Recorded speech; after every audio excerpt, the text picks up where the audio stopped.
Hi అండి, అందరికీ నమస్కారం. Welcome back to my channel. ఈ వీడియోలో ఏపీ పెన్షనర్లకు సంబంధించి మే నెల పెన్షన్ల గురించిన ప్రత్యేక సమాచారం అయితే వీడియోలో తెలుసుకుందాము. వీడియో ఎక్కడే కానీ స్కిప్ చేయకుండా ఎండ్ వరకు చూడండి. అప్పుడే పూర్తి ఇన్ఫర్మేషన్ అనేది అర్థమవుతుంది. అలాగే వీడియో నచ్చినట్లయితే లైక్ చేయండి, షేర్ చేయండి. ఇలాంటి వీడియోస్ కోసం మన ఛానల్ని సబ్స్క్రైబ్ చేసుకోండి.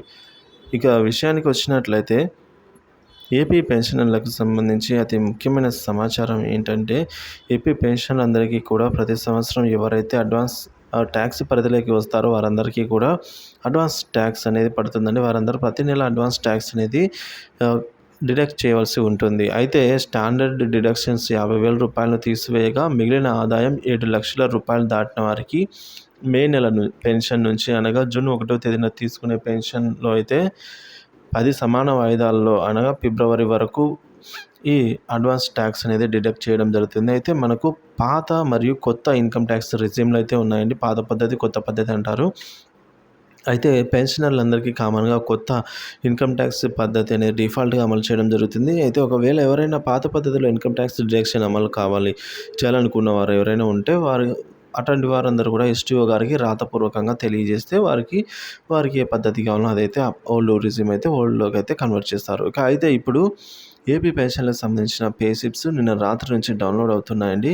కావున ప్రతి ఒక్క పెన్షనర్ కూడా తమ పే స్లిప్ డౌన్లోడ్ చేసుకుని అడ్వాన్స్ ట్యాక్స్ డిడక్ట్ చేశారా లేదా అనే విషయాన్ని తెలుసుకోవాలి.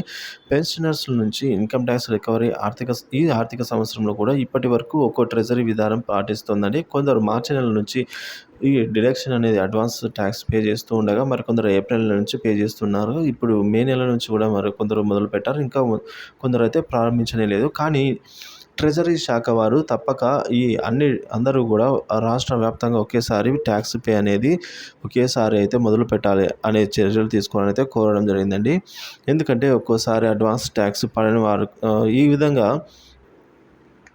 ప్రతి ఒక్కరు కూడా వారి యొక్క పే స్లిప్‌ను చెక్ చేసుకోవాల్సిన అవసరం ఉందండి పెన్షనర్లు. ఎందుకంటే ఒక్కోసారి అడ్వాన్స్ ట్యాక్స్ పడని వారు కూడా డిడక్ట్ చేసిన సందర్భాలు ఉన్నాయి. కావున ప్రతి ఒక్కరు కూడా సేఫ్ ఎంఎస్ సైట్‌లోకి వెళ్ళి మీరు మీ యొక్క సేఫ్ ఎంఎస్ ఐడి, పాస్వర్డ్‌ను ఎంటర్ చేసి లాగిన్ చేసుకొని తర్వాత మీరైతే మీ పే స్లిప్స్‌ను చెక్ చేసుకోవాలి. సో, ఈ విధంగా మీకు ఏమేమి డిడక్షన్స్ ఉన్నాయనేది మొత్తం అక్కడైతే మీకు తెలిసిపోతుంది. ఇదండి. వీడియో నచ్చినట్లయితే లైక్ చేయండి, షేర్ చేయండి. ఇలాంటి వీడియోస్ కోసం మన ఛానల్ సబ్స్క్రైబ్ చేసుకోండి. Thank you for watching this video.